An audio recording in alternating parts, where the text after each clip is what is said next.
અમેરિકાના road island રાજ્યમાં પોટકેટ ખાતેના ડેનિસ એમ લિંચ આઇસ એરેનામાં ગોળીબારની ઘટના બની, જેમાં 3 લોકોના મોત થયા અને 3 અન્ય ગંભીર રીતે ઈજાગ્રસ્ત થયા. મૃતકોમાં હુમલો કરનાર પણ સામેલ છે, જેણે ઘટના બાદ પોતાને ગોળી મારીને આત્મહત્યા કરી લીધી. આ ઘટના ડેનિસ એમ લિંચ એરેનામાં બની, જ્યાં અનેક સ્કૂલોના વિદ્યાર્થીઓની ભાગીદારીવાળો હોકી કાર્યક્રમ ચાલી રહ્યો હતો. તે સમયે એરેનામાં મોટી સંખ્યામાં વિદ્યાર્થીઓ અને વાલીઓ હાજર હતા, જેના કારણે અફરાતફરી મચી ગઈ હતી. અમેરિકાના રોડ આઇલેન્ડમાં લોકો ચોંકી ઉઠ્યા, જ્યારે અહીં એક વ્યક્તિએ આઈસ હોકી એરેનામાં ગોળીબાર શરૂ કરી દીધો.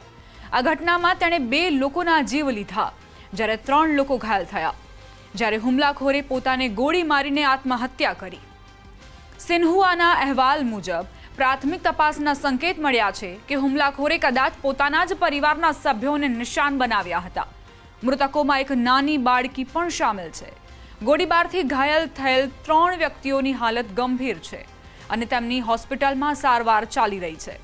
અત્યાર સુધી એ સ્પષ્ટ નથી થયું કે હુમલાખોરે ગોળીબાર કેમ કર્યો અને તેના પાછળ તેનો હેતુ શું હતો. અધિકારીઓએ જાણકારી આપી કે રોડ આઇલેન્ડમાં એક હોકી મેચ દરમિયાન સોમવારે થયેલા ગોળીબારમાં શંકાસ્પદ વ્યક્તિ સહિત 3 લોકોના મોત થયા. પોટકેટ પોલીસ ચીફ ટીના ગોન્કાલ્વેસે પ્રેસ કોન્ફરન્સમાં જણાવ્યું કે ગોળીબારની માહિતી મળતા જ પોલીસ ઘટના સ્થળે પહોંચી ગઈ અને આખા વિસ્તારને ઘેરી લેવામાં આવ્યો.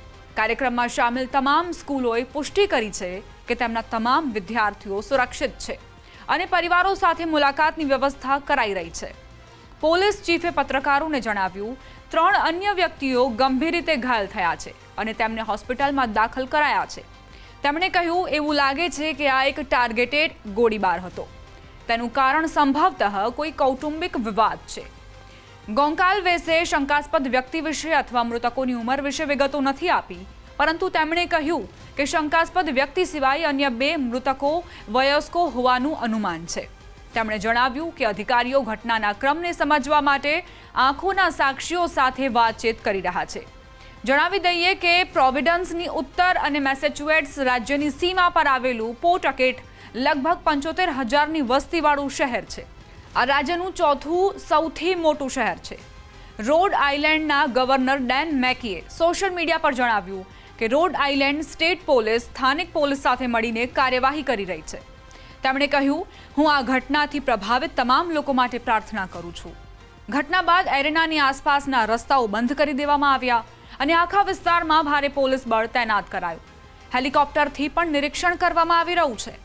આ ઘટના બ્રાઉન યુનિવર્સિટીમાં થયેલા શૂટિંગના કેટલાક મહિના પછી બની, જે રોડ આઇલેન્ડથી થોડા જ માઇલ દૂર છે.